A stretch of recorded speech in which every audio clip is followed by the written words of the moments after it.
First ever factory outlet, Chandanagar, Mukunda Jewelers, opening soon. No making charges.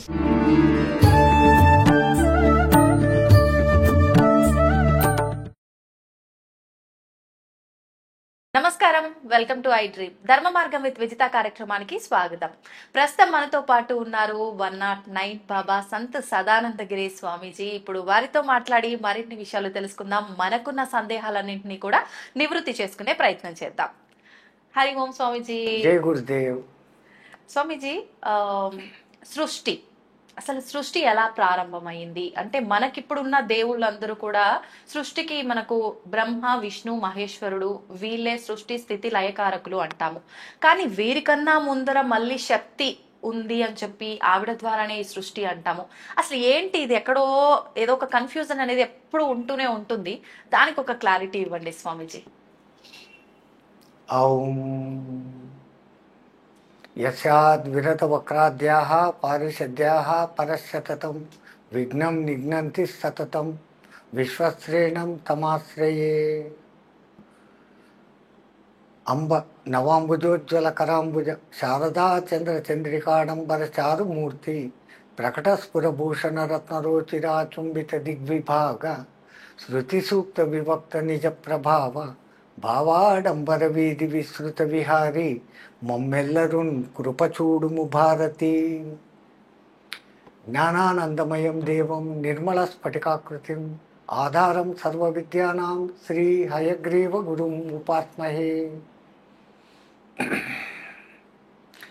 ఓంకార పంజరసుఖీం ఉపనిషదుద్యానవనకేలికలకంఠీం ఆగమన విపిన మయూరీం అంతర్విభావయే గౌరీ.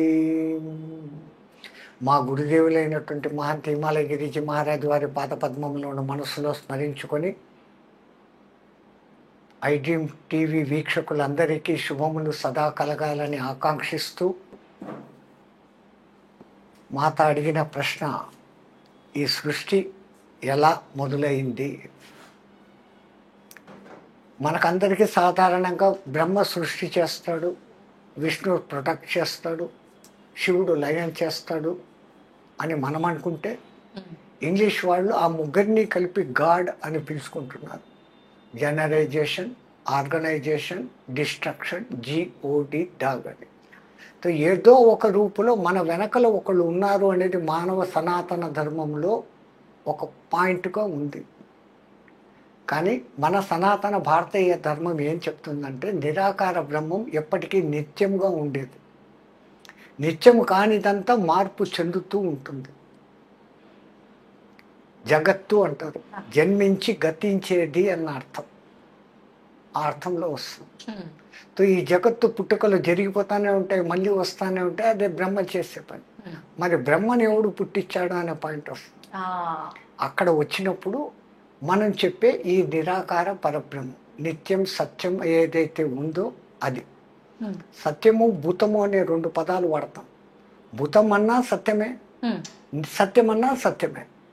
మరి సత్యం వద్ద సత్యం బ్రూయాత్, శుభం బ్రూయాత్ రెండు మాట్లాడతాం. ఎందుకంటే వ్యావహారిక నిజం ఒకటి, నిత్యము మారని నిజం ఒకటి. సూర్యుడు తూర్పున ఉదయిస్తున్నాడు, పాక్షిక సత్యం, అది నిజమే. కానీ పూర్తి సూర్యుడు ఎప్పుడూ ఉన్నాడు. మన భూమి తిరగడంతో రాత్రి పగలు మనకి ఏర్పడి ఆయన ఏదో పొరుస్తున్నాడు, అస్తమిస్తున్నాడు అని అనుకుంటాం. కానీ అది తాత్కాలికంగా నిజమే. ప్రతిరోజు సూర్యుడు పుడుతున్నాడు, ప్రతిరోజు సూర్యుడు అస్తమిస్తున్నాడు. దాని వెనకల అసలైన నిత్యం సత్యం అనేది ఏదంటే ఆయన నిత్యము వెలుగొందుతూనే ఉన్నాడు. ఈ గ్రహాలు తిరగడం మూలంగా ఈ మార్పులు జరుగుతాయి. సో అట్లాగానే ఈ మూడు తాత్కాలిక సత్యమైతే దీని వెనకల నిత్య సత్యమైనటువంటి పరబ్రహ్మం ఒకటి ఉంది అని అంటాం. ఏ సృష్టి లేని ఒక కాలమందు ఆయనలో ఒక్క సంకల్పం పుట్టింది. నేను అనేకమగుదును కాక ఏకానేకో హమస్మి అని ఒక్క సంకల్పం అనుకున్నప్పుడు ఈ కోటాను కోట్ల బ్రహ్మాండాలు ఒక్కొక్క బ్రహ్మాండానికి ఒక్కొక్క బ్రహ్మ విష్ణు మహేశ్వరుడుగా తయారైనారు. అటువంటి కోటాను కోట్ల బ్రహ్మాండాలలో ఒక్క బ్రహ్మాండం మనం చెప్పబడే ఇంగ్లీష్ వాడు చెప్పి మిల్కీ వే గెలాక్సీ. ఆ బ్రహ్మాండంలో ఒక సూర్యుడు, ఆ సూర్యుడు చుట్టూ నవగ్రహాలు. లివింగ్ పాయింట్ ఏరియా అని చెప్పేసి సైంటిస్టులు చెప్తాడు. సూర్యుడికి భూమికి ఇంత 150 కోట్ల కిలోమీటర్ల డిస్టెన్స్లో ఉన్నప్పుడు మాత్రమే జీవానికి ప్రారంభమని సైన్స్ అంటుంది. కానీ మన వాళ్ళు ప్రతి బ్రహ్మాండంలోనూ ఒక్కొక్క సూర్యుడు అన్నీ ఉన్నాడు. అంటే దేవతలు దేవుళ్ళు కూడా ఒక్కొక్క బ్రహ్మాండానికి ఒక్కొక్కరు, మనం ఎలా అయితే జన్మలు తీసుకుంటామో వాళ్ళ అవతారాలు మళ్ళీ సేమ్. అక్కడ స్వర్గలోకాలు, ఇంద్రలోకాలు, వరుణలోకాలు, అన్ని లోకాలు, అన్ని అన్ని అన్ని అన్ని అన్ని యాజ్ ఇట్ ఈస్. ఇక్కడ ఇప్పుడు మనమిద్దరు ఇక్కడ ఎట్లా ఇంటర్వ్యూ తీసుకుంటున్నామో ఇంకో లోకంలో కూడా అక్కడే ఉన్నాం. ఇప్పుడు స్వామీజీ మనకు యుగాంతం వచ్చి ఒక యుగం అంతమైపోయి ఇంకో యుగంలోకి వెళ్తామంటారు. అప్పుడు కంప్లీట్ గా ఇప్పుడున్నదంతా పోయి కొత్తగా ఇంకొకటి వస్తుంది అని. యుగాంతంలో వచ్చేది తాత్కాలిక ప్రళయము అంటారు. మొత్తం మన పూర్వీకులు కాలాన్ని ఎంత దూరం తీసుకెళ్లారు, కాలాన్ని ఎంత సూక్ష్మ విభజన చేసినారో అర్థం చేసుకుంటే, కాలము అనేది ఎప్పుడు పుట్టింది? కాలము నిరంతర ప్రవాహం. మనమేదో భూతకాలము, వర్తమాన కాలము, భవిష్యత్తు కాలము అనుకుంటున్నాం ఒక లెక్క కోసం. ఇప్పుడు ఈ మాట్లాడినంత లోపల ఇంకేం మాట్లాడాలని ఆలోచించే భవిష్యత్తు ఉంది. ఇప్పుడు మాట్లాడుతున్న వర్తమానం మాట్లాడి ఫినిష్ అయిపోయిన వెంటనే అది భూతకాలంలోకి పోయింది. అంటే నిరంతరం ఫ్రాక్షన్ ఆఫ్ సెకండ్ అని ఇంగ్లీష్ వాడు ఏదో చెప్తాను, సెకండులో 1000వ భాగాన్ని వాడు కనిపెట్టాడు ఈ మధ్య. నేను ఇంత సూక్ష్మానికి పోయినాను కాలానికి అంటాడు. మన వేదంలో మాత్రాకాలం అని ఒక లెక్క చెప్తారు. మాత్రాకాలం అంటే కుసుమ కోమల పత్రేషు తీక్షణ సూబ్జబ్జాం షేదయేత్ మాత్రం తన్మాత్ర మాత్రాకాల అంటారు. అంటే కోమలమైన ఒక పుష్పపు రేకుకు సూదిని గుచ్చేదానికి, సూది ప్రవేశానికి పట్టే కాలాన్ని మాత్రాకాలము అన్నారు. ఈ ఆధునిక సైంటిస్టులు కంప్యూటర్లో దాన్ని లెక్కలు వేస్తే సెకండులో 16,000వ భాగం. అందుకే ఒకే నక్షత్రంలో ఒకే పాదంలో పుట్టిన మానవుల్లో కూడా తేడాలు వస్తున్నాయంటే గ్రహస్థితులు మారుతూ ఉన్నాయి. రాముడు పుట్టిన నక్షత్రంలోనే ఎంతో మంది అదే పుడుతున్నారు. మరి అందరూ రాముడు కావడం లేదు అంటే ఈ మాత్రా కాలంలో వచ్చే మార్పు. అక్కడ అంత సూక్ష్మంగా మొదలుపెట్టి ఆ నిమేషాలు అని అదని ఇదని లెక్కలు చెప్పుకుంటూ గడియలు విగడియలు అని చెప్పుకుంటూ అన్నిటినీ రెండు చేస్తూ వచ్చారు. ఎందుకు అంటే అర్ధనారీశ్వర తత్వం అనేది ఉంటేనే సృష్టి జరుగుతుంది అని చెప్పడంతో దినము రాత్రి 7 రోజులు కలిస్తే వారం, 2 వారాలు కలిస్తే పక్షం, 2 పక్షాలు కలిస్తే నెల, 2 నెలలు కలిస్తే ఒక ఋతువు, 3 ఋతువులు కలిస్తే 2 ఆయనాలు, ఆయనం ఉత్తరాయణం సంవత్సరం. ఆ తర్వాత పుష్కరం 12, ఆ తర్వాత షష్ఠి, ఇంపార్టెంట్ డేట్స్ చెప్పుకుంటూ పోయారు. ఆ తర్వాత సహస్ర చంద్ర దర్శనం 80, ద్విషష్ఠి 120 ఏళ్ళు పూర్ణాయుధార్థం. ఇట్లా మన వాళ్ళు చెప్పుకుంటూ ఈ సంవత్సరాలు 4,32,000 అయితే దాన్ని ఒక కలియుగ ప్రమాణంగా చెప్పారు. కలియుగం దాంట్లో కూడా మళ్ళీ సంఖ్యాశాస్త్రం 4, 3, 2 కలిపితే 9. ఈ కలియుగానికి రెండింతలు 8,64,000 సంవత్సరాలు. అది ద్వాపరయుగం. ఈ కలియుగానికి 3 12,96,000 సంవత్సరాలు. అది త్రేతాయుగం. ఈ కలియుగానికి కృత యుగం 12,28,000 17,28,000 సంవత్సరాలు.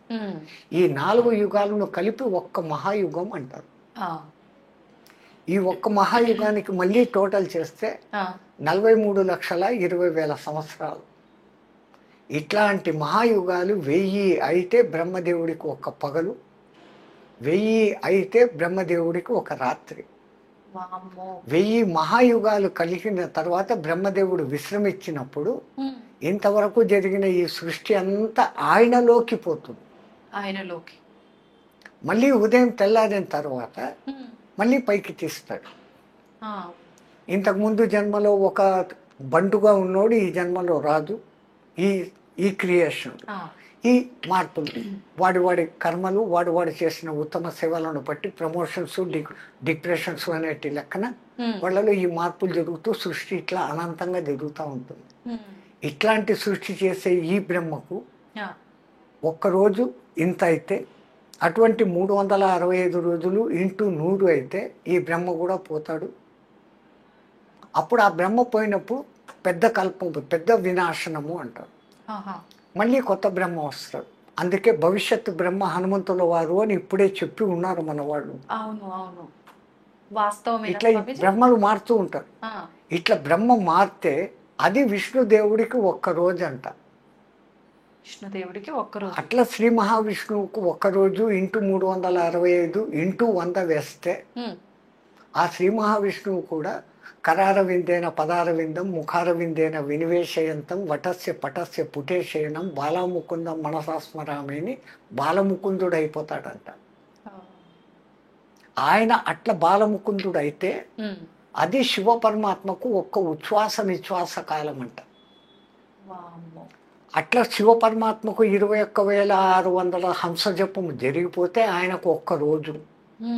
అటువంటి రోజులు ఇంటూ 365 ఇంటూ 100 అయితే ఆయన జగన్మాతలో కలిసిపోతాడంట. అట్లా జగన్మాతలో కలిసిపోతే ఆ కాల సమయం జగన్మాతకు ఒక్క రెప్పపాటు కాలం అంట.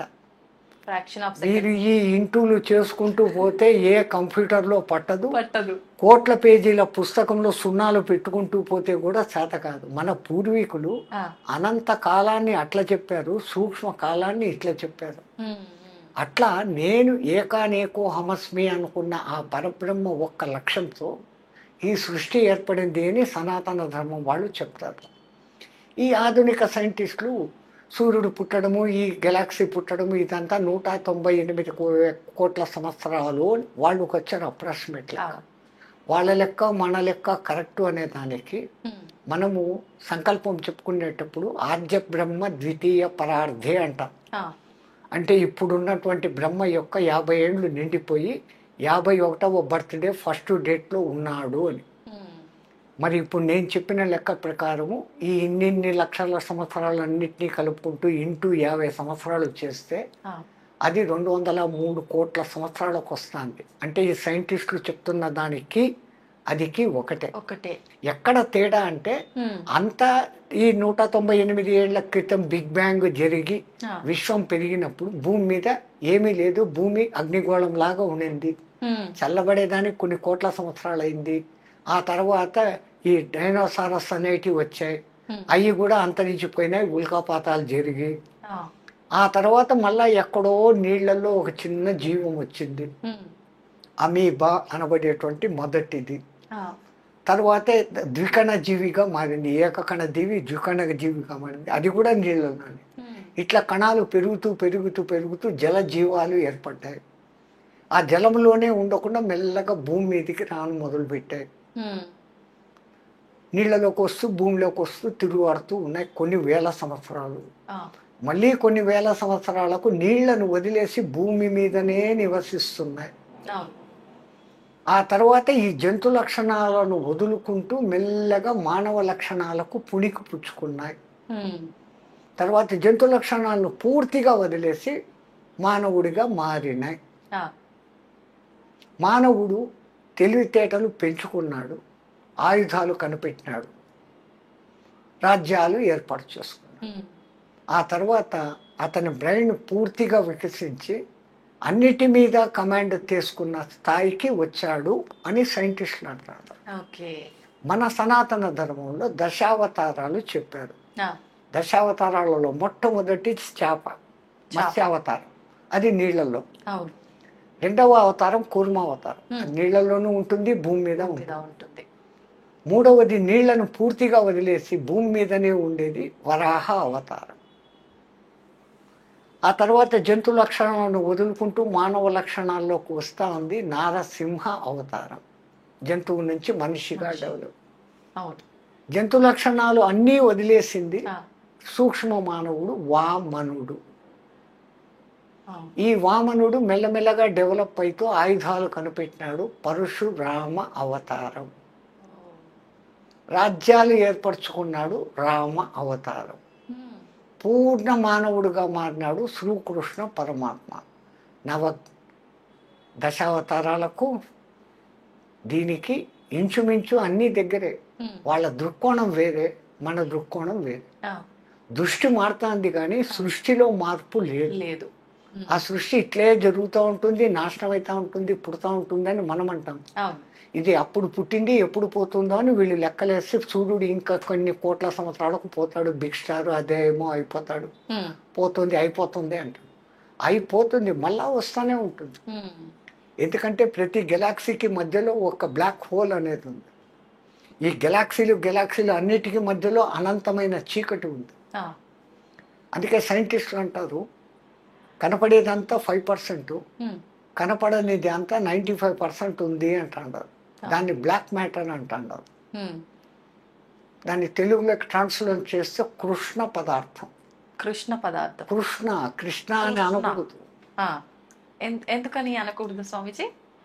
ఇప్పుడు కృషివలుడు అంటారు మీరు, అక్కడ క్రూ అంటారు. అవును అవును. కృపాచార్యుడు క్రూ అంటాం. కృషి చెయ్యండి అంటాం. అక్కడ ఏం వాడుతున్నారు? క్రూ అంటారు. కృతజ్ఞతలు అంటాడు. అప్పుడు క్రూ అంటాడు. కృతజ్ఞుడు వాడు అంటాడు. అక్కడ క్రూ వాడతాడు. మా కృష్ణుడి దగ్గరకు వచ్చేసరికి కృష్ణ అంటాడారు కానీ కృష్ణ అనడం లేదు. వాస్తవానికి కృష్ణ కృష్ణ అన్నప్పుడు మన తృష్ణ తీర్చువాడు కృష్ణుడు. కృష్ అంటే అనంతము. ఆ అనంతాన్ని ఇచ్చువాడు కృష్ణ. అందుకే కృష్ణుని మనం ఆరాధించినప్పుడు ఆ పేరునన్నా సరిగ్గా ఉచ్చరిస్తే వాడు మన మాట వింటాడు. ఎంతసేపు కృష్ణ కృష్ణ అంటే నన్ను కాదులే ఎవడో కృష్ణ అని పిలుస్తున్నాడు, నన్ను పిలవడం లేదు అనుకుంటాడు. ఓకే స్వామీజీ, హనుమంతుల వారి విషయానికి వస్తే చాలా ఎక్కువగా ప్రాధాన్యత ఇస్తూ ఉంటారు హనుమంతుల వారికి ప్రతి విషయంలో కూడా. అసలు మామూలుగా రామాయణం విషయం చూసుకుంటే గనక మనకు ముందు నుంచి హనుమంతుల వారు రామాయణంలో ఉన్నట్టుగా మనకు చెప్పబడలేదు. కిష్కింద కాండ నుంచి హనుమంతుల వారు ఉన్నట్టుగా మనకు పురాణాలు చెప్తూ ఉన్నాయి, శాస్త్రాలు చెప్తూ ఉన్నాయి. మరి ఎందుకు ముందు నుంచి లేని ఒక పాత్ర అనుకోవచ్చు, ఆ క్యారెక్టర్ కి ఎందుకు అంత ప్రాధాన్యత అనేది నా క్వశ్చన్. ఇది చెప్పాలంటే రామనామ మహిమ ముందు చెప్తే హనుమంతుల వారి గురించి తర్వాత చెప్పుకోవచ్చు. అలాగే 4-5 కథలు వస్తే తప్ప హనుమత్ తత్వం అర్థం కాదు. మొట్టమొదట తెలియాల్సింది రామతత్వం. రామ అనే 2 అక్షరాలు ఎందుకు అంత ఫేమస్ అయింది? ఔంకారం లేని మంత్రము పనికిరాదు అంటారు. ఏ మంత్రానికైనా కానీ ఔంకారం ఉంటుంది. కానీ శ్రీరామచంద్రుడికి ఔంకారం అవసరం లేదు. జానకి రామ సీతారామ అంటామే కానీ ఔం శ్రీరామ అని అనం. శ్రీరామ అంటాం, ఔం రామ అని ఎవరు అనం.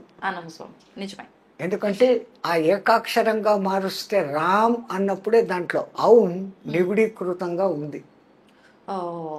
అన్నిటికీ మించి వైష్ణవులందరికీ గొప్ప మంత్రం ఓం నమో నారాయణాయ అష్టాక్షరి మంత్రం. నారాయణాయలో నుంచి రా తీసేసి చదవండి, నా ఆయనాయ, ఆయనాలే లేవు అన్నటువంటి భ్రష్ట మంత్రం వస్తుంది. ఆ మంత్రం చచ్చిపోతుంది. అష్టాక్షరి గొప్ప మంత్రం. ఆ మంత్రంలో ఈ రా అనేది ప్రాణాక్షరం. ఓం నమో నారాయణాయ, నా ఆయనాయ, ఆయనాలే లేవు, విరుద్ధార్థం వచ్చేస్తుంది. ఆ అష్టాక్షరిలో రా ప్రాణాక్షరం, 2వ అక్షరం. దానికి ఉన్న ఆ ప్రాధాన్యత పోయింది ఒక్క అక్షరం తీసేయటం వల్ల. అష్టాక్షరి నాశనమే. అవును అవును. అట్లాగనే నమ శివాయ, నా మా 2వ అక్షరం నమ శివాయ. అట్లా పంచాక్షరి చదివిన పుణ్యము, ఇట్లా అష్టాక్షరి చదివిన పుణ్యము రావాలని వశిష్ఠ మహర్షి ఆలోచించి రామ అని పెట్టినాడు. అందుకే ఆ రాముడు ఎంత మనలో రమమైపోయినాడు అంటే ఆత్మారాముడు అని పిలుస్తాం. ఆత్మ గోవిందుడు అనం, ఆత్మ దుర్గా అనం, ఆత్మ వెంకటేశ్వరుడు అనం, ఆత్మ శివుడు అనం, ఆత్మ రాముడు అంటాం. ఆకలిగా ఉన్నవాడికి ఒకడికి అన్నం పెడితే తినేసి నా కడుపు చల్లగా చూసావు, నా ఆత్మారాముని చల్లబరిచావయ్యా అంటాడే కానీ ఇంకోటి అన్నాడు. అవును అవును అంతగా మన జీవితాలలో మమైకమైంది. కారణం ఏంటంటే ఆ రామ అనే 2 అక్షరాలను విడిచిపెట్టి ఏకాక్షరంగా పలికిన రామ్, రామ్ అని పలికిన అది అగ్ని బీజాక్షరం. మన షట్చక్రాలలో మణిపూరక చక్రము మన సెంటర్లో ఉంది. మూలాధారం, స్వాధిష్టానం, మూడవది ఇది. అది అగ్నితత్వం. ఆ అగ్ని ఉండబట్టే మనం ఇట్లున్నాం. ఆ అగ్నిని కంట్రోల్ చేసేదానికి ఇడా పింగళ అనే సూర్యనాడులు, చంద్రనాడులు మన సమశీతోష్ణ స్థితిని పెడతా ఉంటే మనం ఉన్నాం.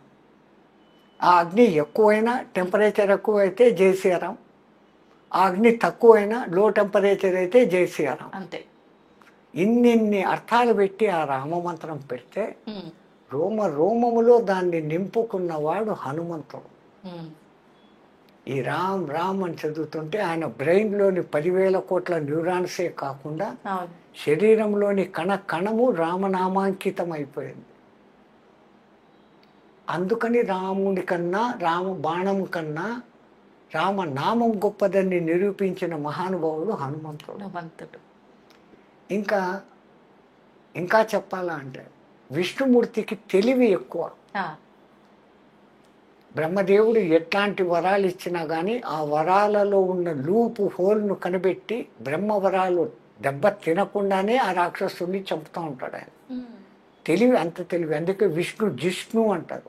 జిష్ణు ఆయన నామావళిలో విష్ణు అన్న పేరు వస్తుంది, జిష్ణు అన్న పేరు వస్తుంది. అంటే హయ్యెస్ట్ ఇంటెలిజెంట్, తెలివి పరుడు, జ్ఞాని అని అర్థం. అటువంటి ఆయనకు మరి రాక్షస సంహారం చేసేటప్పుడు శివశక్తి అవసరమైంది. శివుడికి జ్ఞానం లేదు అనలేం, కానీ బలము అత్యంత గొప్ప బలం. ఎక్కడ అతి శక్తివంతమైన రావణాసురుని లాంటి వాడిని చంపాలా అంటే శివశక్తి తోడ్పడాలి. అంజనాదేవి హనుమంతుని తల్లి తపస్సు చేసింది శివుని గురించి. శివుడు ప్రత్యక్షమయ్యాడు. అమ్మ నీకేం వరం కావాలో కోరుకోను, నీ అంశతో నాకు కొడుకు కావాలా, నీ తేజస్సుతో నాకు కొడుకు కావాలా అని. అంటే ఆయన అన్నాడు, నా తేజస్సును పార్వతీదేవే భరించలేక గంగానదిలో వదిలిపెట్టేస్తే కొన్ని ఏళ్ళు ప్రవాహంలో పోయి శరవణాలకు తగిలి 6 ముక్కలై చల్లబడితే శరవణ భవుడు అనే సుబ్రహ్మణ్యుడుగా వచ్చాడు. నా తేజస్సును పార్వతే భరించలేదు, మానవకాంత, అందున నువ్వు వానరకాంత, నువ్వు నా శక్తి ఎక్కడ భరిస్తావు, నేను ఇవ్వను ఈ వరం అంటాడు. ఇస్తే ఈ వరం, లేకుంటే పోను. ఆయన పైకి వెళ్ళిపోతాడు. అక్కడ ఆలోచిస్తాడు, జగత్ సర్వం దైవాధీనం, తద్దైవం మంత్రాధీనం, తద్మంత్రం సాధకాధీనం, తస్మిన్ కారణేవా సాధక సర్వోత్కృష్ట. దేవుడి కన్నా సాధకుడు గొప్పోడు. రమ్మంటే వాడు రావాలి, మంత్రానికి కట్టుబడి. జగత్తంతా ఆయన కంట్రోల్లో ఉంటే ఆయన ఎవరి కంట్రోల్లో ఉన్నాడంటే మంత్రం కంట్రోల్లో ఉంటాడు. ఆ మంత్రం ఎవరి కంట్రోల్లో ఉండంటే సాధన చేసేవాడి కంట్రోల్లో ఉంది. ఇప్పుడు ఎవడు గొప్ప తో ఆయన అక్కడ పోయి ఆలోచించి, మరి నేను వరం ఇచ్చి తీరాల, నా శక్తిని ఆమెకి ఇస్తా, భరిస్తుందో చస్తుందో నాకు సంబంధం లేదు. అగ్నిదేవుణ్ణి రమ్మంటాడు. ఆయన వచ్చి, ఇప్పుడు నేను నాకు కొంచెం తేజస్సును నీ చేతికి ఇస్తాను, తీసుకెళ్ళి అంజనాదేవికి ఇచ్చేయి అంటాడు. తీసుకుంటాడు ఆయన. కైలాసం దాటేంత వరకు అగ్నిదేవుడికి ఏం కాలే. కైలాసం దాటి కాలు బయట పెట్టగానే అగ్నిదేవుడే మండిపోను మొదలు పెట్టాడు ఆ శివ తేజస్సు. మనిషికి ఆపద వస్తే బంధువుల దగ్గరికి పోడు, స్నేహితుల దగ్గరికి పోతాడు. బంధువుల దగ్గరికి పోతే ఆ బంధువులు ఏమంటారు, అప్పుడు అంతా ఎగిరావు, ఇప్పుడు పోగొట్టుకొని మా దగ్గరికి వచ్చావా, కష్టం వస్తే మేమా అని ఎగతాళి చేస్తాడు. అదే స్నేహితుడైతే సాయమన్నా చేస్తాడు, స్వాంతన మాటలన్నా చెప్తాడు, కానీ గేలి చేయడు. అగ్నిదేవునికి స్నేహితుడు గాలి, వాయువు. ఎక్కడ వాళ్ళిద్దరు జంట పదం. మంటలు ఎక్కడైనా మండినాయంటే గాలి వస్తే మంటలు ఇంకా ప్రేరేపిస్తాయి. ఆక్సిజన్, మంట మండాలా అంటే హైడ్రోజన్, దానికి పక్కన ఆక్సిజన్ ఉండాలి. హైడ్రోజన్ అగ్నిదేవుడు అయితే పక్కన ఉండేవాడు వాయుదేవుడు వీడు. తో ఆయన తలుచుకుంటాడు. ఏం నీ సమస్య అంటాడు. ఆ శివుడు నాకు ఈ డ్యూటీ పెట్టాడు, నేను ఆంజనా దగ్గరికి పోయేంత లోపల నేను భస్మం అయిపోతాను, నన్ను కాపాడు అంటాడు. ఆ తేజస్సు నా చేతికి అని హిమవత్ పర్వత సానువులలో బర్రు బర్రు బర్రు అని తిరుగుతాడు. ఆ హిమాలయాల శీతలానికి ఆ శివతత్వ తేజస్సు శక్తి ఉష్ణత తగ్గుతుంది. ఆ తగ్గినప్పుడు అంజనాదేవి ఎప్పుడు ఇస్తావు శివ అని కూర్చొని ఉంది. వాయుదేవుడు తెచ్చి ఇదమ్మా అని వేసాడు. ఎందుకని మనం వాయుపుత్రుడు అంటున్నాం. వెనకల కారణము ఆమె కోరిక శివుడు. శివుడు ఆ విధంగా హనుమంతుడుగా ఎందుకు పుట్టాల్సి వచ్చిందంటే దానికి ఇంకో కథ ఉంది. రామాయణంలో ఈ కథలు రావు. అవును అవును, అన్ని పురాణాలు చదివితే తప్ప రామాయణం అర్థం కాదు. అందుకే వ్యాసుల వారికి రామాయణం ఎంత ఇష్టము అంటే రామాయణం వినా పురాణం పూర్ణం కాదు అని రాసేశాడు. ప్రతి పురాణంలోనూ రామాయణ కథ ఉంటుంది. పురాణానికి కొన్ని లక్షణాలు ఉంటాయి. మన్వంతరము అది ఇది అనేసి 6 లక్షణాలు ఉంటే దాని పురాణం. 7వ ముఖ్య లక్షణం ఏంటంటే రామాయణ కథ లేకుండా పురాణం పూర్తి కాదు అని. పురాణవం ఎప్పుడు కొత్తగా ఉండేది అని పురాణాలకు పేరు. మొదట 18, దానికి ఉప పురాణాలు 18, ఔపప పురాణాలు 18, 54 పురాణాలు ఉన్నాయి. ఏ పురాణం అన్నా చదవండి, దాంట్లో రామకథ ఉంటుంది. ఈ చిన్న చిన్న కథలు అక్కడ వస్తాయి. ఈ అంతా సమగ్రంగా చదివితే తప్ప రామాయణం అర్థం కాదు. ఒకానొక సమయంలో ఒక రాక్షసుడు శుంభాసురుడు అనేవాడు ఎవరో ఆడు కూడా తపస్సు చేసి చిరంజీవత్వం పొందాల. కానీ ఈ బ్రహ్మ చిరంజీవత్వం ఈయుడు. ఎంత టెక్నికల్గా వరాలు అడిగినా కానీ ఆ జిష్ణు చంపేస్తాడు. విష్ణుకు కూడా దొరకని లాజిక్ని మనం ఏదన్నా పట్టుకొని చిరంజీవత్వం సాధించాలా అని ఆలోచించి మనసులో ఒక థాట్ వస్తుంది. ఆ థాట్ పెట్టుకొని తపస్సు చేస్తాడు. బ్రహ్మదేవుడు ప్రత్యక్షమవుతాడు. ఒక వారం తర్వాత వారం అడుగుతాను అంటాడు. ఈ వారం రోజులు మళ్ళీ ఆలోచిస్తాడు. ఎటువంటి వరం అడిగితే విష్ణుమూర్తి కూడా నన్ను చంపలేడు. వారం రోజులు బాగా ఆలోచిస్తాడు. బ్రహ్మ వచ్చేస్తాడు. వారం అయిపోయింది, ఏం వారం కాదు. ఏం లేదు, నా చేతిలో కత్తి ఉంది, ఆ కత్తితో నాకే గాయమైతే నేను చావాలి, లేకపోతే నేను చావకూడదు. బ్రహ్మ ఓరి పిచ్చోడా, ఇది ఎక్కడ వరంరా, ఇన్నాళ్ళు తపస్సు చేసి వారం టైం అడిగి ఇంత పిచ్చి ప్రశ్న, ఏ పిచ్చిదో మంచిదో నాకు ఈ వరం అన్న ఆయన ఏమనుకోకుండా తదాస్తు అని వెళ్ళిపోయాడు. బ్రహ్మ అటు పోంగనే వీడు ఇంకా నా జీవితంలో నేను కత్తిని ముట్టనుగాక అని ధారగా వదిలినాడు. ధారగా వదిలితే ఇంకా మళ్ళీ తిరిగి తీసుకోవడం ఉండదు. ధార అనేది ధార పోయడం. మనం కూడా అంటాం నీదంతా నాకు ధార పోయని ఊరికే అంటాం. ధార పొయ్యాల. ధార అంటే నీటి ధార. అందుకే బలి చక్రవర్తి వామనుడు వచ్చినప్పుడు నీకేం కావాలా అడుగు అంటాడు. 1 అడుగు అడగను, 3 అడుగులు అడుగుతాను అంటాడు. మీ తెలుగులో చమత్కారం ఇదే. అడుగు అంటే అడుగులు అన్న అర్థం ఉంది. పూచో, హిందీలో మేము పూచో అంటాం. ఈ తెలుగులో ఈ అర్థం ఉంది. నీకేం కావాలో అడుగు అంటే 1 అడుగు అడగను, 3 అడుగులు కోరికలు కోరుతాను అన్నాడు. అడుగు అడగడం అంటే కోరిక అంతే. చలో మాంగ్లే అన్నాడు. మరి ఇచ్చేటప్పుడు నాకు నేను అడిగింది నాకు ధార పోసి అన్నాడు. అంటే ఇంకా నేను మాట తప్పను, ఇంకా ఇస్తాను అని. ఆ ధార పోసేటప్పుడు శుక్రాచార్యుడు అడ్డం వస్తాడు. వచ్చినోడు విష్ణు నిన్ను నాశనం చేసేదానికి వచ్చినాడంటే అంతటి విష్ణు చెయ్యి కింద నా చెయ్యి పైన ఉంటే ఇంకేం కావాలా అనేసి ఆయన్ను కూడా కాదని చెప్పి ధారాపాతంగా నేను నీకు ఇస్తాను, నువ్వు అడిగిన 3 అడుగులు ఇస్తాను అంటాడు. అనగానే ఈయన 1 అడుగుతో నీ రాజ్యం అంతా కావాలా అంటాడు. 2వ అడుగుతో నువ్వు సంపాదించుకున్న పుణ్యలోకాలు అన్నీ కావాలా అంటాడు. పైలోకాలు అయిపోయింది. ఇంకా 3వ అడుగు ఇంకెక్కడ అడగాలి, నా తల మీద పెట్టు అంటే రసాతలానికి ఆయన్ను ఉచ్చస్థానానికి పంపుతాడు. నీచస్థానం కాదు. అతల వితల సుతల తలాతల రసాతల మహాతలాలు స్వర్గము కన్నా అద్భుతమైన వైభోగాలతో ఉంటాయి. ఓ, అక్కడ బలిని పంపించేసి బలికి ద్వారపాలకుడుగా విష్ణుమూర్తి ఉంటాడు. విష్ణువే ధార ద్వారపాలకుడు. పోయడంలో ఇంత అర్థాలు ఉన్నాయి. ఆ, ఈడేమో ఇక్కడ ఈ ధార పోసాడు. ఇంకా లేని అల్లకొల్లాలు ఈవినికి ఎన్ని శక్తులు వచ్చేసినాయంటే దేవతలకు మించిన శక్తులు. ఏది అనుకుంటే సంకల్పంతో ఆయుధాలు చేతికి వచ్చేసి శక్తి వచ్చేసింది. ఉమ్, ఇంకా ఈయన జయించడం చేతకాడం లేదు. ఉమ్, ఇంద్రుడు అల్లాడుతూ వచ్చాడు. త్రిపురాసులను చంపగలిగినావు నువ్వే సరైనోడి, వాని మీదకి యుద్ధానికి పో. ఉమ్, ఈయన పోయాడు. వాడు ఇంకా ఏమిది, వాడు కత్తి మట్టుకు పట్టుకోడు. ఇంకా ఏమి శూలం అంటే శూలం, పాశుపతాస్త్రం అంటే ఏదైనా అన్నీ చేస్తాడు. అవును. చావుడు. శివపరమాత్మ యుద్ధం చేసి చేసి చేసి అలసిపోయి ఆ, రిటర్న్ వచ్చేస్తాడు. దేవతలంతా మీటింగ్ పెట్టుకున్నాడు. అరే బ్రహ్మ, నువ్వు ఏం వరం ఇచ్చినావురా? ఉమ్, ఏం లేదు, వాడి చేతితో కత్తి ఉండాలంట, వాడికి దెబ్బ తగలాలంట, వాడు చావాలంట. ఓ సింతేనా, మనం కత్తి తీసుకొని పోయి యుద్ధం చేస్తామని మళ్ళీ పోయినాడు ఈయన. ఆ, ఆయన కత్తి పట్టడం లేదు. పట్టలేదు. ఓకే. కత్తిని అడ్డగిస్తూ ఏమేమో పడతాడు. ఈయన అలసిపోతాన్నాడే తప్ప ఆ, వాడు కత్తి పట్టడం.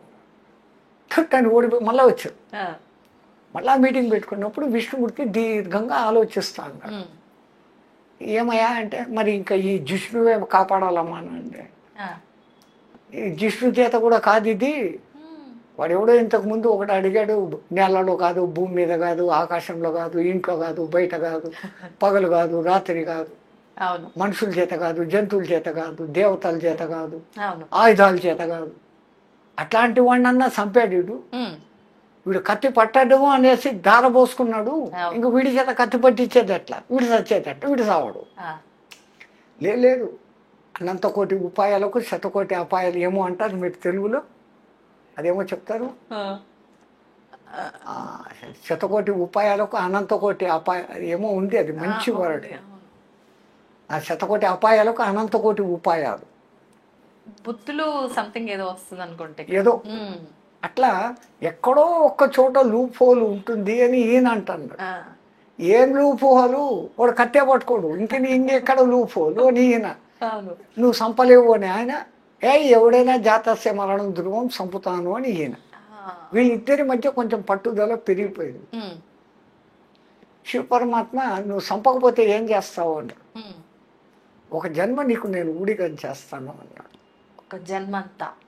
విష్ణుదేవుడు, నేను ఒకవేళ సంపేసి వస్తే నువ్వేం చేస్తావు అన్నాడు. నేను నీకు ఒక జన్మ ఊడిగం చేస్తాను. రైట్, ఈ మాటలైంది. విష్ణుమూర్తికి ఒక ఐడియా ఫ్లాష్ అయింది. ఉమ్, ఆయన పోయాడు యుద్ధానికి. కొన్ని రోజులు కావలసి కాలే ఆ ఆయుధాలతో ఈ ఆయుధాలతో ఉమ్, వాని రహస్యం తెలిసినా యుద్ధం చేసినాడు. ఆ, చేసి ఒరే అలసిపోయినా అన్నాడు. మధుకైటబులను చంపేటప్పుడు ఏ తెలివి వాడినాడో ఆ తెలివి వాడినాడు. ఆ, మధుకైటబులతో కూడా యుద్ధం చేసి, మీరు ఇంత పరాక్రమవంతులుగా సచ్చేటట్లు లేరు, మీకు వరం ఇస్తాను అన్నాడు. ఉమ్, వాళ్ళు అహంకారంతో, మాకు నువ్వేం వరం ఇచ్చేది, మేమే నీకు వరం ఇస్తాం, కోరుకో అన్నాడు. ఆ, మాట తప్పదు కదా అన్నాడు. తప్పము అన్నాడు. అట్లయితే నేను కోరుకునే వరం నా చేత మీరు సావండి అన్నాడు. వాళ్ళు అదే ఇరుక్కున్నామే ఆ, అని అక్కడ కూడా తప్పించుకునేదానికి నీళ్లు లేని చోట మమ్మల్ని సంపు అన్నాడు. అప్పుడంతా జలార్ణవం. ఆహా, అప్పుడు విష్ణుమూర్తి తన ఊరువులను విపరీతంగా పెంచుతాడు. ఆ, ఇప్పుడు ఈ ఊరువుల మీద నీళ్లు లేవు, వీళ్ళకి రండి అంటాడు. వాడు వచ్చి తలకాయలు ఇస్తాడు, చంపేస్తాడు. విష్ణుమూర్తిని అందుకే జిష్ణు అంటారు. వాడు ఎంత ఇంటెలిజెంట్ ఇంకోటి లేడు. లాయర్లో ఒక సూపర్ లాయర్. తో అలసిపోయినాను, కూర్చొని మాట్లాడుకుంటాం రా. అవురా, నేను ఏ ఆయుధం చెప్తే ఆయుధం తీసేస్తాడవు, ఎక్కడి నుంచి వచ్చిందంటే నా శక్తి నాకుంది లేదు. ఉమ్, అయినా అన్ని ఆయుధాలు వాడినా కానీ నా దగ్గర ఉన్న అస్సలు మెయిన్ ఆయుధాలు వాడలే ఇంతవరకు అన్నాడు. ఇంకా ఏముండేది నీ దగ్గర? ఉమ్, ఇది సుదర్శన చక్రం 1000 అంచులు ఉండేది అన్న. ఇది మహాసుదర్శనం అని వాడు 10,000 అంచుల సుదర్శనం బయటికి తీసినాడు. ఆ, థు అనేసి దాన్ని అక్కడ పక్కన పెట్టి టెక్నిక్. అదే. మళ్ళీ ఇది పాంచజన్యము. ఈ శంకు ధ్వని వింటేనే ఎంతో దూరం పోతారా. ఇది మహాశంఖం అని చెప్పి వాడు ఇంత పెద్ద శంఖం తీసినాడు. ఉమ్, పోటా పోటీగా. ఇది కౌమోదికం రా అన్నాడు. వాడు వెంటనే ఇది మహాకౌమోదికం అని ఇంత పెద్ద గద తీసినాడు. వీడు లైన్లో పడతాడు అనుకొని ఇది షార్జరం అనే ధనుస్సురా అన్నాడు. ఆ, ఇది మహాశార్జరము అన్నాడు. వాడు ఇంకా లైన్లో పడిపోయినాడు. ఇది నందకమురా అన్నాడు. అనగానే చూడు ఇది మహానందకం అనేది కూడా పెద్ద కత్తి పట్టుకుంది. అయిపోయి ఈ కత్తి ఇట్లా పట్టుకోగానే విష్ణుమూర్తి ఇక్కడ వచ్చి ఎగిరాడు. చిన్న ఘాటు పడింది. వాని చేతిలో కత్తి, వానికి చిన్న ఘాటు, చచ్చాడు. అందరూ విష్ణుమూర్తికి జై అంటే శివపరమాత్మ నవ్వుకుంటూ కూర్చోండి. వీళ్ళకు భవిష్యత్తు తెలుసు, ఇదంతా జరిగే నాటకం. అంతే. ఆ విష్ణుమూర్తి వచ్చి ఏమయ్యా నేను చంపాను, మరి ఏం చేస్తావు అని. నువ్వు రామావతారం ఎత్తు, నేను హనుమంతుడే వస్తాను అన్నాడు. అంజన కోరుకోవడం, అక్కడ రావడం, ఇక్కడ ఇది ఆ యుద్ధము, ఎన్నిటి మూల కారణంగా ఆంజనేయ స్వామి మనకు వచ్చాడు. అందుకే పంచముఖ ఆంజనేయ స్వామిని చూపించేటప్పుడు విష్ణు శక్తులన్నీ దాంట్లో ఉంటాయి. 5 ముఖాల్లో ఏది మొదటిది, భూమిని పైకెత్తాలంటే ఎంత శక్తి కావాలా? వరాహ శక్తి, ఒక ముఖం ఆంజనేయుడు. రెండవది హిరణ్యకశిపుడు లాంటి రాక్షసుని చంపాలా అంటే నృసింహ శక్తి, రెండవ ముఖం. హయగ్రీవుడు లాంటి రాక్షసుని హయగ్రీవుడు లాగానే చంపాలా కాబట్టి అక్కడ అమ్మవారి నాటకమే. ఆ హయగ్రీవుడు అనే రాక్షసుడు వాడు ఎట్లాంటి వరం అడిగినాడంటే కేవలం సేమ్ నాలాగా ఉండేవాడి చేతిలోనే నేను చావాలి. వాడి తలకాయ గుర్రం ముఖం, హయగ్రీవుడు. హయం అంటే గుర్రం, గ్రీవం అంటే మేడ, హయగ్రీవం. మరి ఇంకో హయగ్రీవం ఏడుంది? అందరూ ఓడిపోయినారు. విష్ణుమూర్తి కూడా యుద్ధం చేసి అలసిపోయి బాణం కింద తల పెట్టుకొని అలసిపోయి పడుకున్నాడు. ఆయన పడుకున్నాడు, నిద్రపోతున్నాడు. యుద్ధం చేసి చంపుతాడు అంటే నిద్రపోతున్నాడు, నిద్ర లేపాల. ఆయన నిద్ర లేపితే కోపగించుకుంటాడేమో. తెలివిగా లేపుతాము అని బ్రహ్మదేవుని పిలిచి వాడిని ఎట్లా ఒకట్లా లేపు. ఆయన విల్లు పట్టుకుని ఉన్నాడు కదా, ఆ నారిని కట్ చేస్తే విల్లు ఇట్లా ఉంటుంది. నారి ఉన్నప్పుడు బెండ్ బలంగా ఉంటుంది, ఆ విల్లు తెంపేస్తే ఇట్లా ఉంటుంది కదా. ఆయనకు మెలకు వస్తుంది, మళ్ళీ యుద్ధం చేస్తాడు. బ్రహ్మదేవ ఆ విల్లును కొరికే అంట, నారిని కొరికే అంట. అంటే అంతవరకు బ్రహ్మ సృష్టించని ఉమ్రీ పురుగులు అనబడేటువంటి చెదలను పుట్టిస్తాడు. ఆ చెదలకు చెప్తాడు పోయి నారిని కట్ చేయండి. ఆయన్ను కట్ చేస్తే మాకేం లాభము అని అయ్యి యజ్ఞంలో మీకు కూడా భాగం ఇస్తాము అన్నాడు. ఆ మాట విని అయిపోయినాయి. ఇప్పుడు కూడా సాంప్రదాయంగా యజ్ఞం జరిగిన తర్వాత, యజ్ఞం పూర్తయిన 2వ రోజు లోపల తవ్వితే కింద మీకు ఆ చెద పురుగులు కనపడతాయి. ఆ పరుగులు కనపడినాయి అంటే మీ యజ్ఞం సక్రమంగా చేసినట్టు. యజ్ఞం అంటే మామూలు విషయం కాదమ్మా. సుక్కు శృవాల శుద్ధి, భూశుద్ధి, వాస్తు శుద్ధి, ఇటుకల శుద్ధి, ఆ హోమద్రవ్యాల శుద్ధి, ఇన్ని చేస్తే యజ్ఞం. అది హోమము యజ్ఞము మధ్య తేడా ఏంటి స్వామి? పేర్లు అదే. యజ్ఞం అంటే పలానా పేరు మీదే ఈ యజ్ఞం చేస్తున్నానని సంకల్పించుకొని ఇన్ని రోజుల వరకు చేసేది యజ్ఞం. హోమం అంటే నిత్యాగ్ని హోమం. బ్రాహ్మణుల ఇంట్లో 3 అగ్నులు ఎప్పుడు పెట్టుకొని ఉంటారు కదా. గ్రాహపత్యము, ఆవహనీయము, అగ్ని అనేది 3 అగ్నులు ఉంటాయి. అది ఆ సిస్టమ్.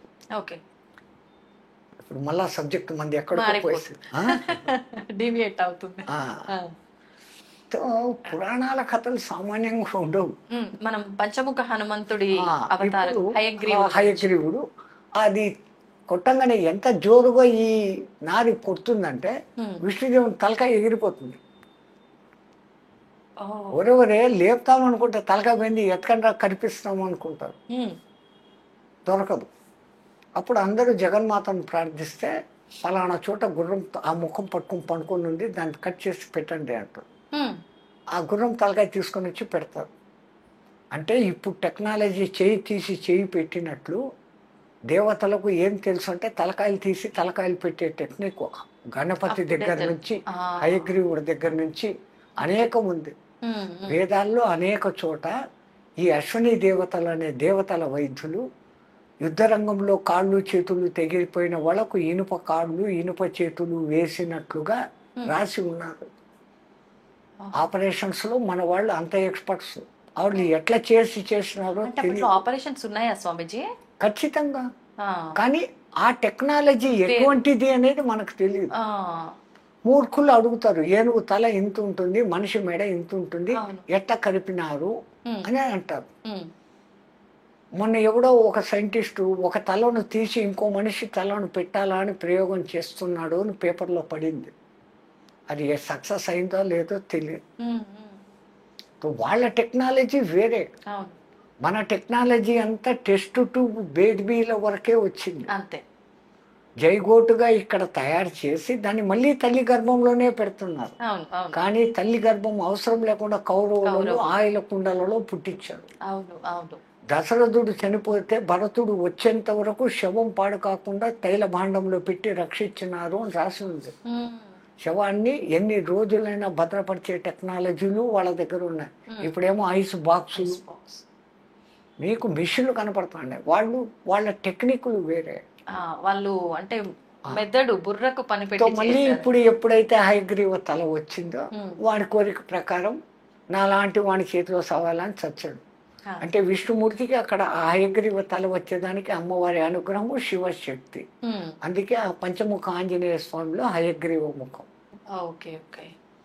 ఆ తర్వాత రామచంద్రుల వారి కార్యం నిర్వర్తించేదానికి హనుమత్ ముఖం 4. అఖిలాండ బ్రహ్మాండాలను తన కడుపులో పెట్టుకున్న శ్రీ మహావిష్ణువును మోసి తీసుకొని పోవాలంటే గరుత్మంతుడు ఎంత బలంగా ఉండాలా? ఆ శివశక్తి లేకపోతే ఈయన నడవలేడు. అది గరుడ అవతారం. అట్లా ఆ పంచముఖ ఆంజనేయ స్వామి, ఆ రామనామ శక్తి శివశక్తి. అందుకే హనుమతే రుద్రాత్మకాయ హూంపట్, రుద్రుని ఆత్మను కాయముగా ధరించిన ఓ హనుమంతుడా నా సర్వారిష్టాలను దూరం చెయ్యి అనేసి ఆయన మంత్రాలలో ఒక పేరు. అట్లాగనే ఆయనకు సుందరుడు అని అసలైన పేరు. అంజనాదేవి ఆయనకు పెట్టిన పేరు సుందరుడు. ఆయనకున్న అనేక పేర్లలో కృష్ణ అనే పేరు కూడా ఉంది. కృష్ణ అనేది 3 4 మాత్రమే ఉంది, 5 మందికి మాత్రమే ఉంది. 5 కృష్ణలు ఉన్నారా? మహాభారత యుద్ధంలో భగవద్గీత జరిగినప్పుడు ఒకసారి ఒక డిబేట్లో ఎక్కడో నాకు గీత అంత తెలుసు, నాకే గీత ఇంత తెలుసు, అది ఇది అనేసి ఆ ఇంగ్లీష్లో చదివిన వాళ్ళు అంటారు. గీతను బాగా అబ్జర్వ్ చేస్తున్నారు. ఆ భారతం అంతా చదివానంటే భారతం మొత్తం చదివాను, నన్ను గీత మొత్తం చదివాను. మళ్ళీ అట్లయితే భగవద్గీతలో ఎంతమంది కృష్ణులు ఉన్నారు? నువ్వెక్కడ పిచ్చోడివయ్యా, చెప్పిన కృష్ణుడు ఒకడే కదా. మళ్ళీ విన్న అర్జునుడు కూడా కృష్ణుడే. అర్జున పల్గొన పాడత కిరీటి బీభత్సుడు విజయ కృష్ణ సవ్యచాచి ధనుంజయ అని ఆయనకు కూడా 10 పేర్లు. సర్వ ఉత్కృష్ట ఆకృష్ట రూపం ఇది కృష్ణం. క్రూ క్రూ క్రూ అన్నప్పుడే ఇది వస్తుంది, క్రీ క్రీ అన్నప్పుడు రాదు. సర్వ ఉత్కృష్ట ఆకృష్ట రూపం కృష్ణం. అర్జునుడు కూడా అంత సుందరుడు కాబట్టి ఒక్క ద్రౌపదమ్మను కాకుండా ఎంతో మందిని, విద్యుల్లేఖమాలిని, ప్రమీలను, సుభద్రను, ఇంతమంది. కృష్ణుడి తర్వాత ఎక్కువ భార్యలు ఉండేవాడు ఈయనే. ఎందుకంటే ఆ ఆకృష్ట రూపం. అంటే ఇప్పుడు చెప్పే కృష్ణుడు ఒకడు, వినే కృష్ణుడు ఒకడు, ఇంకా ఇంకో కృష్ణుడు జెండాపై కపిరాజు హనుమంతుడు, ఆయనకు కూడా కృష్ణ అనే పేరు. 3. 4వ వాడు అసలు ఈ కురుక్షేత్ర సంపాదన యుద్ధం రావడానికి మూల కారణం ద్రౌపది. ద్రుపదరాజు కూతురు కాబట్టి ద్రౌపది, పాంచాల దేశపు రాకుమారి కాబట్టి పాంచాలి. కానీ యజ్ఞ సంభవ యజ్ఞ వేదికలో నుంచి బయటకు వచ్చినప్పుడు అగ్నిదేవుడు ఆమెకు పెట్టిన పేరు ఈమె కృష్ణ అన్నాడు. అది 4. ఇంకొకరు 5వ రాసిన వ్యాసుడు. వ్యాసుడు అసలు పేరు కాదు, కృష్ణ ద్వైపాయనుడు. పరాశరుడు సత్యవతినితో పోయి ఇది మంచి ముహూర్తము, ఈ సమయంలో ఈ గర్భధానం చేస్తే పుట్టాల్సిన వాడు పుడతాడు అని కనుక్కొని పరాశర మహర్షి అంటే, అయ్యా నేను కన్యను, ఇది పగలు, ఆ పక్క ఈ పక్క వాళ్ళు చూస్తాండారు అంటే ఆయన అప్పటికప్పుడు తన తపోశక్తితో చీకటిని పుట్టిస్తాడు. కృష్ణ ద్వైపాయనం, 2 ఒడ్డుల మధ్య పుట్టినవాడు కృష్ణ ద్వైపాయనుడు. ఆయన పూనుకొని వేదాలను, ఏకంగా ఉన్న వేదాన్ని 4గా వ్యాసము విభజించాడు, వ్యాప్తం చేశాడు. కాబట్టి వ్యాసుడు వ్యాసుడు వ్యాసుడు అంటాం. అసలు పేరు కృష్ణద్వైపాయన. కృష్ణద్వైపాయన. 5 మంది కృష్ణుడు. మనం రామాయణం నుంచి భారతానికి వచ్చాము. ఇప్పుడు హనుమంతుల వారు గురించి మాట్లాడుతున్నాం కాబట్టి స్వామీజీ, హనుమంతుల వారి జననం కూడా 2 సార్లు జరిగిందా? ఒకసారి మూర్ఛిల్లి పడిపోవటము ఏదో జరిగింది అని చెప్పి, మళ్ళీ అప్పుడు ఆయన మూర్ఛిల్లితే బయటకు వస్తే రెండో జననం కాదు. జరిగింది ఏంటంటే సూర్యుని పండు అనుకుని పైకి ఎగిరినప్పుడు ఇంద్రుడు వజ్రాయుధం వేశాడు. వజ్రాయుధం దెబ్బకు ఎవరైనా సస్తారు. కానీ ఇంద్రుడు వజ్రాయుధం వేయడంలో ఎందుకు కారణం అంటే ఈయన కారణ జన్ముడు. ఈయన హనుమలు బాగుంటే వేదాన్ని బాగా పలకగలడు. భవిష్యత్తులో ఈయుడు సూర్యుని దగ్గర విద్య నేర్చుకోవాలి. వేద మంత్రాలు చదవాలంటే హనుమలు బాగుండాలి. హనుమలు అంటే దవడలు. ఈ దవడలు బాగుండాలంటే దానికి ఆ పలుకు రావాలి. ఆ పలుకు వచ్చేదానికి ఆ దవడలు బలిష్టమయ్యేదానికి కొట్టాడు ఆయన. దానికి ఆయన మూర్ఛిల్లి కింద పడిపోయాడు. ఒక విధంగా అందరూ చచ్చిపోయినారు అనుకున్నాడు. గాలిదేవుడు కొంచెం బాధపడ్డాడు. నా మూలంగా వచ్చిన శివశక్తి ఇట్ట పడిపోయింది, నేను వీచను అంటే గాలి ఒక్క క్షణం వీచకపోతే జయశ్రీరాం అంతే. అప్పుడు ఒక్కొక్క దేవత ఒక్కొక్క వరం ఇస్తూ వీడిని నా బ్రహ్మాస్త్రం కూడా ఏమి చేయదు అని బ్రహ్మ, నా మారుణాస్త్రం ఏం చేయదని ఆయన, నా యమపాశం పనిచేయదని ఈయన, ఇట్లాంటి వరాలన్నీ ఇస్తున్నారు. ఆ గాయం మూలంగా దవడలు ఉబ్బడంతో ఆయన ముఖము కొంచెం ఇదే. రెండవది వానరులు అంటే కోతులు కావు, వాళ్ళమున్న నరులు, నరులు. 32 వెనుపూసలు 33 వెనుపూసలు ఉన్న మనమే ఈ యోగంతో కుండలిని యోగంతో జ్ఞానులం అవుతా ఉంటే వాళ్లకు తోకలో 32 ఇంకా ఎక్స్ట్రా ఉండేటివి. 64 చతుషష్ఠి 66 ఆ వెన్నుపూసలతో వాళ్ళు ఎంత శక్తిమంతులుగా ఉంటారు. అది ఒక జాతి ఒక కాలంలో ఉండేది, రామాయణ కాలం. ఆ జాతి అంతరించింది. కోతులు అని మనం అనుకుంటాం. మరి కోతుల నుంచి వచ్చి ఉంటే హనుమంతుడు ఆ రాజ్యం ఏంటే ఇప్పుడు అన్ని కోతులు ఉన్నాయి, ఇన్ని రకాల కోతులు ఉన్నాయి. ఒకటి ఇంతవరకు మారలేదు. ఆ కోతుల నుంచి మనిషి వచ్చినాడు అంటున్నారు. మరి కోతులుగానే ఉండాయి. అవన్నీ మారి మనుషులుగా అవ్వాలిగా మరి నిజంగానే మీరు అన్నట్టు. ఇంత కాలంలో ఏ చింపాంజీను ఏ గొరిల్లాను కొద్దిగా మార్పులు అయ్యి మనిషిలాగా కావడం లేదు. స్వామిజీ, శివుడి గురించి ఇందాక మీరు కైలాసం దాటిన తర్వాత అగ్నిదేవుడు దాటని వరకు ఏమవ్వలేదు, దాటిన తర్వాతే మార్పు జరిగింది అన్నారు కదా. అంటే నిజంగా శివుడు కైలాసంలో ఉంటాడా? కైలాసం అనేది నిజంగా ఉందా? ఇప్పుడు మన కళ్ళకు కనపడేటివి గ్రహ నక్షత్ర తారాల వరకే. స్వర్గలోకము, ఇంద్రలోకము, వరుణలోకము, వాయులోకము, ఇవన్నీ లోకాలు ఉన్నాయి. ఒక్కొక్క దేవతకు ఒక్కొక్క లోకము. యక్షలోకము, కిన్నరలోకము, కింపురుషలోకము, సిద్ధలోకము, సాధ్యలోకము, చానూరలోకము, ఇన్ని రకాల లోకాలు ఉన్నాయి. అవి ఏంటి అంటే ఒక మానవుడు మామూలు స్థాయి నుంచి సాధన బాగా చేస్తే మానవ గంధర్వ పొజిషన్లోకి వస్తాడు.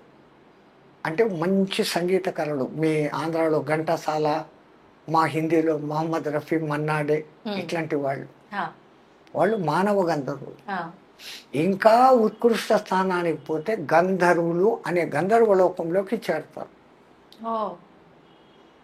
ఇంకా శక్తులు సంపాదించుకుంటే యక్షలోకానికి పోతారు. కిన్నెర, కింపురుష లోకాలు, సిద్ధ, సాధ్య, చాణూర గణాలు అనే లోకాలు. అంటే ఈ మానవులలో సాధనా శక్తి పెరిగే కొద్దీ వచ్చే లోకాలు. ఇవన్నీ అయిపోతే ఇంకా పూర్ణత పోస్తే దేవతలు, ఏది అడిగినా ఇచ్చేదానికి సిద్ధంగా ఉండేవాళ్ళు అనబడే దేవతలు. కానీ వీళ్ళందరికీ కూడా ఆయు ప్రమాణాలు ఉన్నాయి. నిరంతరము ఉండేది ఆ పరబ్రహ్మం ఒకటి తప్ప ఇవన్నీ మారిపోతానే ఉంటాయి. అంతటి వాడు కాబట్టి హనుమంతుల వారు సంజీవని పర్వతాన్ని తీసుకొని వచ్చి లక్ష్మణుని బతికిచ్చారు. సీతమ్మ ఉంది అన్న శుభవార్త చెప్పి రామునిని బతికిచ్చారు.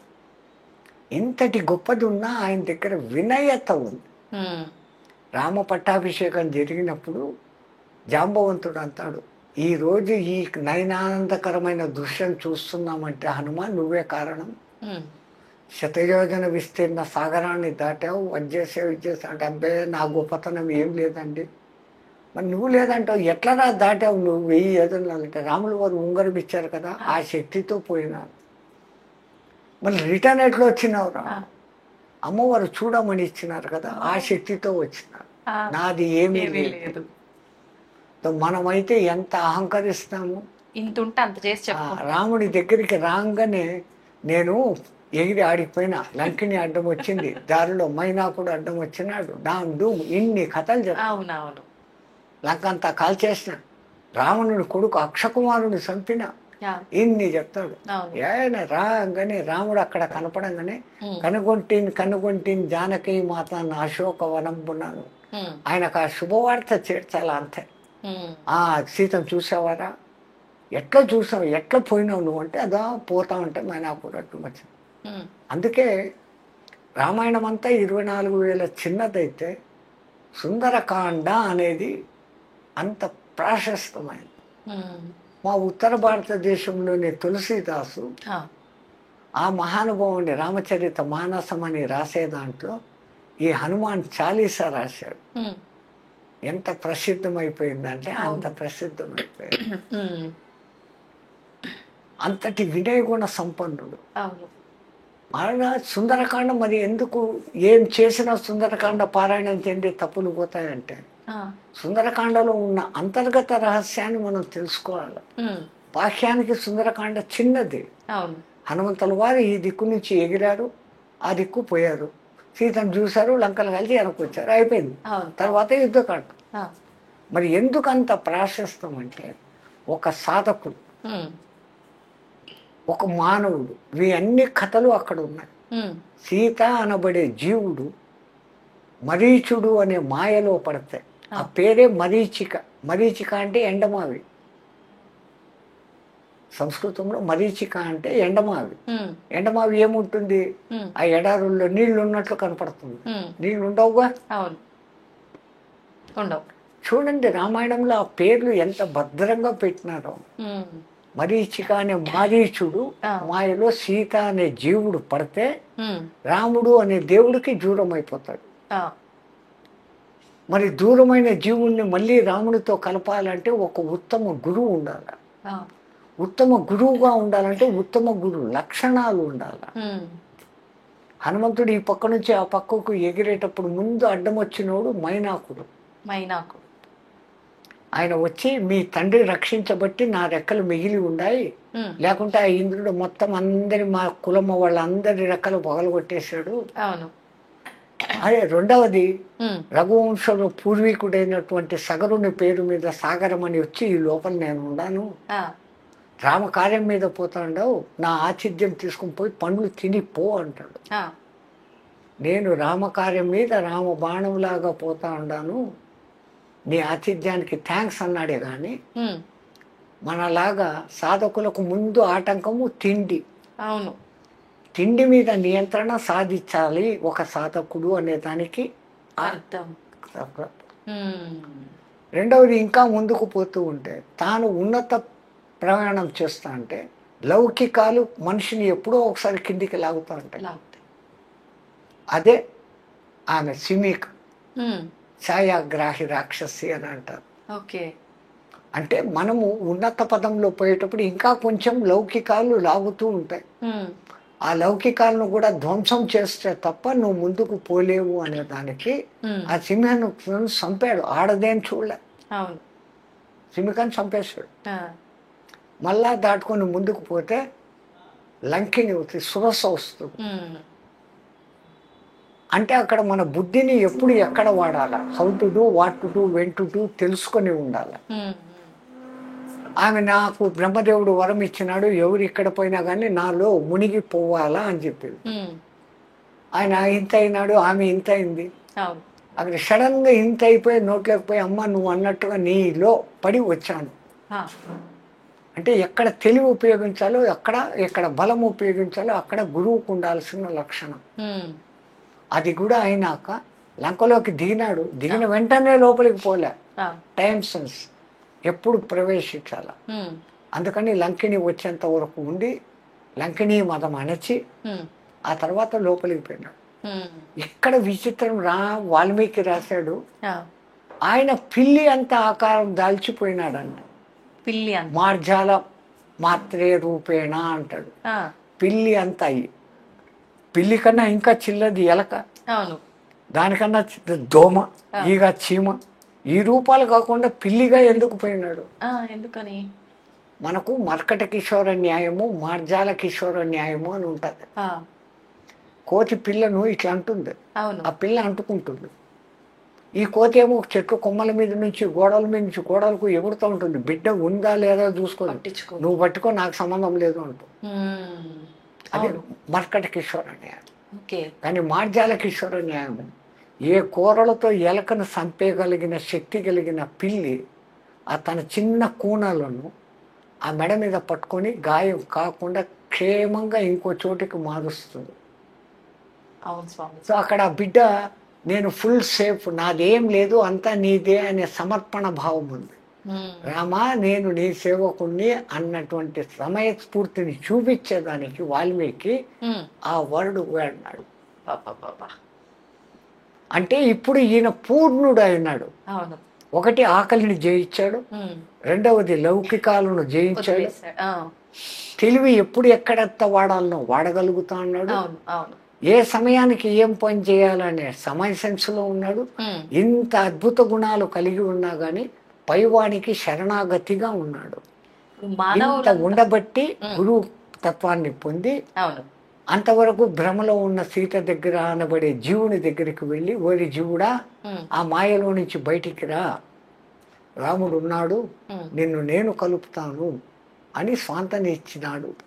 అందుకే అంటాడు, సీతమ్మ వచ్చే నా ఈపు మీదకి పైకి అని. ఆమె నేను పరపురుషుని తట్టను అంటున్నాను. దానికి ముందు రావణాసురుడు నిన్ను జుట్టు తొడ పట్టుకొని తీసుకుపోయినా, అప్పుడు నేను భయం విహ్వాలను, నాకేం జరుగుతుందో నాకు తెలియదు. ఇప్పుడు తెలిసి నీ మీద ఎక్కను. ఒకవేళ ఎక్కినాను, తీసుకుని పోయేటప్పుడు మళ్ళీ ఈ రాక్షసులు మధ్యలో వస్తాయి, నన్ను రక్షిస్తావా వాళ్ళతో యుద్ధం చేస్తావా, ఇవన్నీ అడగడాలు. నిజానికి ఆమె వాడిని పుత్రునిగా అనుకుంది. ఈయన పిచ్చి పని చేసి లంకనంతా కాల్చేసి, ఇంత చేసి సీతను కనిపెట్టి లంకంతా కాల్చేసిన, సీత కూడా చచ్చిపోయింది. ఆమె సీత ఉన్న చోట అగ్ని ఏం చేస్తుంది? సీతే స్వయం అగ్ని, సీత మండదు. అందుకని ఆమె అక్కడ ఉన్నాక, ఇంత చేసినావు నీకు చిరంజీవత్వం వచ్చు కాక, అష్టసిద్ధి నవనిధికే దాత ఐసవర దీన జానకి మాత. జానకి మాత ఆయనకు అష్టసిద్ధులను కలిగింపజేసింది. సుందరకాండలో ఇంతటి పరమాద్భుత రహస్యం బట్టి రాముడి కన్నా రామశక్తి గొప్పది అని ఆ హనుమంతుడు నిరూపించిన కారణం చేత ప్రతి రామాలయంలోనూ పూజలు అందుకుంటాడు. ఆయనకు అంటూ విశేషమైన ఆలయాలు ఉంటాయి. ప్రథమంగా రామ దర్శనం కాదు చేసుకోవాల్సింది. హనుమాన్ గడి అన్నటువంటి ఆ కొండ మీద ఉన్న హనుమంతుడిని ముందు దర్శనం చేసుకోవాలి. అయోధ్య వెళ్తే, తిరుపతి వెళితే ఎట్లాగైతే మీరు వరాహస్వామి దర్శనం చేసుకునే పోతారు, అయోధ్యకు పోతే ఇప్పుడు బాలరాముని కన్నా ముందు పోయి చూడాల్సింది ఆయన. ఆ హనుమంతుడిని చూసి ఆయన అనుగ్రహంతో అయ్యా రాములు వారి దగ్గరికి పోతానని పోవాలి. నాకు తెలిసిన రామాయణ విశేషాలు.